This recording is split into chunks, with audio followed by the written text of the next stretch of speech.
Bonjour, bonsoir à tous. Aujourd'hui, nous allons parler de Nanatsu Taizai ou The Seven Lessons, comme vous préférez.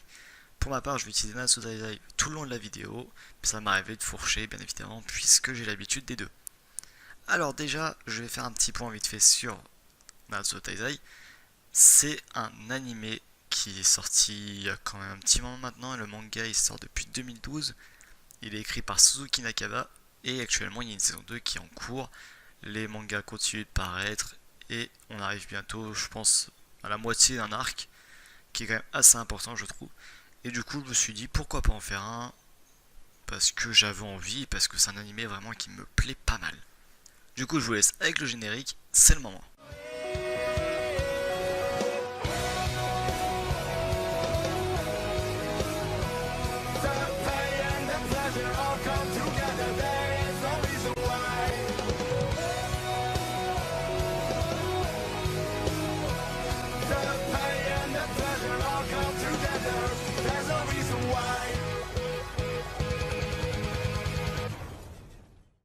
Pour le présenter quand même pour ceux qui n'en ont encore jamais entendu parler, Nanatsu Taizai est un shonen mélangeant la fantasy, la romance, la mythologie et la comédie.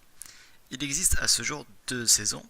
La saison 1 est basée quand même principalement, je trouve, sur le royaume en lui-même, alors que la saison 2 est basée un peu vraiment sur l'univers entier qui entoure Nanatsu Taizai. Et du coup, on peut voir tout le long des deux saisons qu'il y a plein de références cachées, de trucs qui ont été laissés de côté, mais au final non, qui reviennent, que le royaume est pas petit, que tout tourne autour d'un même point en fait. Et du coup, on peut voir que l'auteur s'est quand même fait chier, je trouve, à chercher des références partout. Le speech de base de Nanatsu Taizai est assez simple quand même. C'est l'histoire de 7 chevaliers qui sont quand même assez badass, faut pas déconner, qui se retrouvent pris dans un complot et qui se font littéralement lyncher la gueule, puisqu'ils se retrouvent obligés de s'enfuir du royaume et de se cacher à vie pendant 10 ans. Pas à vie, hein, pendant 10 ans seulement. Mais ils auraient pu rester cachés plus longtemps si la princesse Elisabeth n'avait pas bougé son cul et n'était pas partie à la recherche de tout le monde. Enfin, si la princesse. On va dire qu'elle a quand même pas mal été aidée par Meliodas qui est obligé de l'aider un peu puisque c'est l'ancien chef de Natsuo Taizai et que lui seul connaît la tête des autres, je pense. Parce que de base, ils ont tous un putain de masque et même si leur avis de recherche, ils ont un putain de casque sur la gueule. Donc c'est un peu dur de retrouver des gens qui sont masqués. C'est comme si vous cherchez un bandit dans une prison. Voilà, la parenthèse faite. Je vais vous parler maintenant des 7 péchés capitaux en eux-mêmes, c'est-à-dire leur utilité. Déjà, 7 péchés capitaux, Natsuo Taizai, Seven Lessons, c'est la même chose. Donc du coup, il en existe 7. 7, je viens de le dire, comme Doc Seven. Avarice, colère, envie, gourmandise, luxure, orgueil, paresse. Et si le montage est bien fait, vous aurez une photo de chacun d'entre eux à chaque fois que je le dis. Retenez cela parce que du coup, ça va être assez utile de savoir qu'il y en a 7. Retenez bien 7.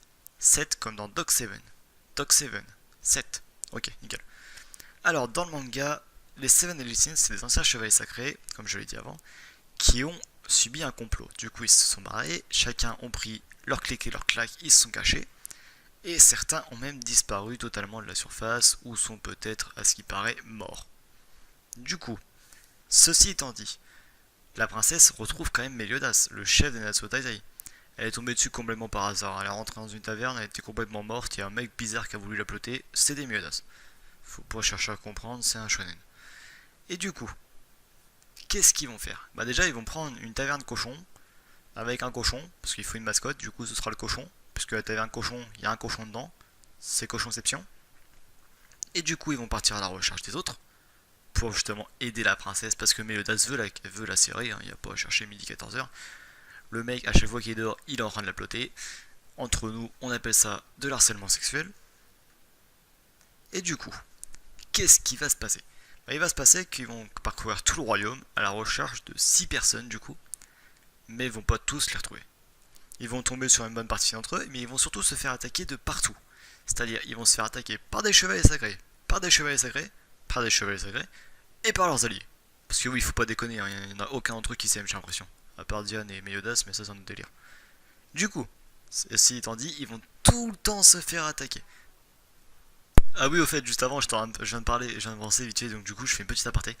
En parlant d'Elisabeth, faut expliquer un petit truc. Elisabeth, c'est une princesse qui ne vient pas vraiment du royaume dans lequel elle est princesse. C'est-à-dire, elle est adoptée, c'est une princesse adoptive. Mais elle peut quand même devenir reine. Donc ça veut dire que elle vient pas du royaume, mais elle peut gouverner ce royaume. Ce qui est quand même assez original, je trouve. Et aussi, petit aparté sur ce que je viens de penser, parce que du coup, je fais ça après avoir enregistré tout le reste, ne vous inquiétez pas. C'est qu'on beaucoup ont comparé quand même Elisabeth à Lucie. On peut l'appeler Lucie 2.0 si vous voulez. Lucie, c'est Lucie sur été, vous voyez? Vous voyez pas? Ok, regardez cette photo. Voilà, là vous voyez c'est qui. On peut la comparer puisqu'elle ne sert à rien. Elle pleure tout le temps.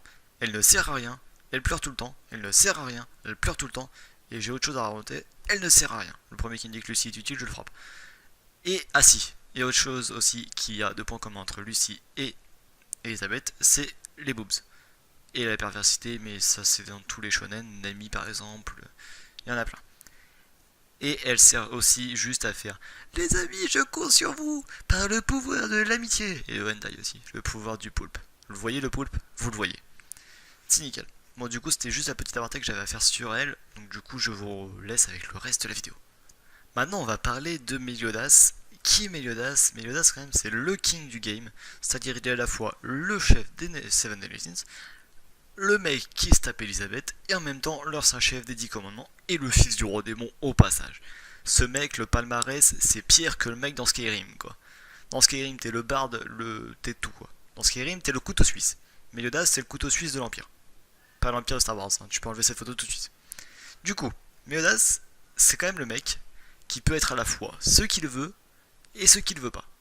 Il peut être tavernier, chevalier, roi, qui peut être roi parce que je l'ai décidé à partir de maintenant, roi démon, il peut niquer des anges, il peut te détruire un royaume juste en pétant un câble à cause d'un cadavre. Ce mec a les balls mais tellement grosses que même Chuck Norris n'arrive plus à les porter. Bon, je vais revenir quand même à mon délire de base, c'est-à-dire Nanatsu Taizai l'animé, parce que là du coup je suis en train de totalement de délirer. Donc, qu'est-ce qui se passe dans l'animé? Comme je l'ai expliqué juste avant, ils partent à la recherche, blablabla, il y a combat, blablabla. On rencontre plusieurs membres, quand même, faut pas déconner. On rencontre Ban, le renard. Me demandez pas pourquoi c'est un renard, il a pas une tête de renard.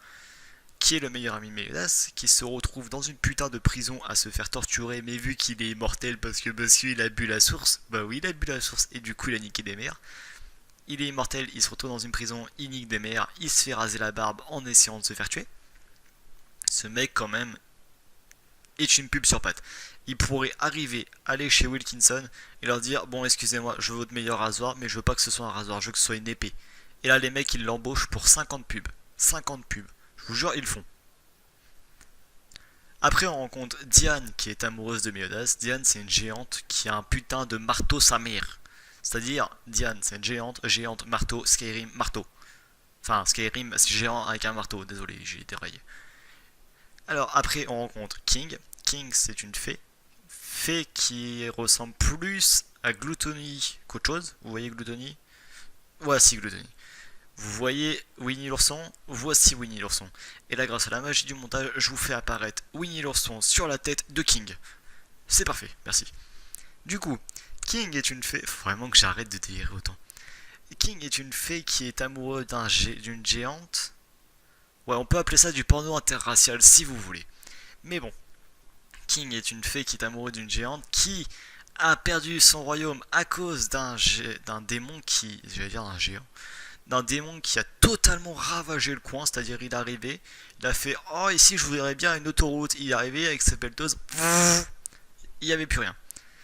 Du coup, une fois ça fait, il rencontre plus personne, et oui, puisqu'ils sont 7, mais il rencontre pas les 7. Petit aparté, je viens de m'en rappeler, c'est qu'il rencontre aussi Gozer. Mais enfin, quand je voulais parler qu'il rencontrait pas les 7, c'est que Gozer rencontre pas vraiment sa vraie forme, puisque Gozer est une marionnette. Donc du coup, c'est pour ça que j'ai dit qu'il rencontrait pas les 7, je suis désolé. Et Merlin, on la rencontre qu'à la fin, et du coup, j'avais pas trop envie d'en parler. Ceci est un spoil, il y aura un alert spoiler, nique sa mère, puisque j'ai pas trop envie que tout le monde soit au courant que Merlin est en fait un bébé. Donc, après, on arrive à la bataille finale contre le grand méchant qui est devenu un démon. Il y a le full combat, il y a l'aide d'Arthur, oui Arthur. Il y a aussi l'aide de Merlin, Merlin l'Enchanteur, hein. Vous savez, le mec avec la barbe, le chapeau. Quoi, non, désolé, pas celui-là, pas celui-là. Enlève cette photo, s'il te plaît. On va parler vraiment de Merlin, c'est-à-dire Merlin dans Naruto Taizai, c'est-à-dire une fille à gros boobs qui ressemble étrangement à la voyante dans One Piece. On va pas se le cacher. Du coup, ils sont aidés, ils se battent, il y a full fight, il y a Ban qui veut enculer la mère à Meliodas, Meliodas qui dit non Ban, me tape pas, me tape pas. Et du coup, ils se battent sur la gueule, ils se pètent les coups de poing, et l'autre qui arrive fait ouais, je viens de Paris, moi mon pote, il lui pète les dents. Vous connaissez le speech, de toute façon, vous avez regardé l'anime, je suis sûr. Vous avez pas cliqué sur la vidéo random pour découvrir l'anime, je pense. Découvrir l'anime. Bon, du coup, une fois cela fait, on arrive dans la deuxième saison qui est un peu plus sérieux, je trouve. C'est contre les 10 commandements qui veulent totalement annihiler la mère de tout le monde. Ils arrivent, ils posent leurs balls. Il y a Zeldris, le frère de Meliodas, qui ressemble comme deux gouttes d'eau. Il pose ses balls, il le regarde et il fait tu vas faire quoi? Et là, il y a Meliodas qui arrive, qui chuchote un truc à l'oreille je suis ton père. Et là, bam, Zeldris il arrive, il fait ok, je vais t'aider, frère. Et du coup, ils se retrouvent à chercher des trucs ensemble. Meliodas, il pète des câbles, il devient le roi, il fait devenir le roi démon, il pète des câbles, il devient tout noir, il se fait enfermer dans une sphère, il devient tout noir. Meliodas, en fait, c'est Michael Jackson inversé. J'espère que cette petite revue totalement what the fuck vous aura plu, j'espère que ça vous a plu. Je pense que je vais en refaire d'autres avec un peu mon délire à moi, puisque j'ai pas envie de faire un truc trop sérieux non plus. Du coup, j'espère que ça vous a plu. N'hésitez pas à me laisser des petits commentaires, etc., des avis, des trucs que vous voulez voir un peu plus souvent, des trucs que vous voulez pas voir du tout, parce que, par exemple, vous pouvez me dire, non mais par contre, ton humour, il est à chier, est-ce que tu peux arrêter de faire des blagues? Il n'y a pas de souci, j'arrêterai. Pas. Mais bon, c'est pas la question. Du coup, j'espère que ça vous aura plu, j'espère que certains ont appris des choses, j'espère que ça vous a plu, voilà, c'est tout ce que je vais dire. Et aussi, j'aimerais vous dire un truc vite fait, c'est pour ceux qui ne regardent pas les scans, vous pouvez vous arrêter là maintenant. Pour ceux qui regardent les scans, je vais vite fait vous dire un truc et je vais voir un truc avec vous. C'est à propos de Meliodas et de son commandement, le commandement de l'amour. Est-ce que vous pensez que le fait que Meliodas ait le commandement de la colère, de l'amour et le péché de la colère soient intimement liés ou pas? Parce que du coup, vu qu'il est connu pour être en colère, mais vu qu'il de base il pouvait pas tomber amoureux du coup à cause de son commandement, si je comprends bien. Du coup, est-ce que ça veut dire qu'il a brisé son commandement lui-même? Puisqu'on rappelle qu'il est tombé amoureux de Elisabeth. Donc si des gens sont un peu capables de me le dire, de voir peut-être d'argumenter avec moi, ça pourrait être sympa de faire une théorie dessus. Et en tout cas, bah, j'espère que ça vous aura plu, bien évidemment. Je vous laisse, c'était Rogue, Zyrox au montage, et on vous dit bye bye.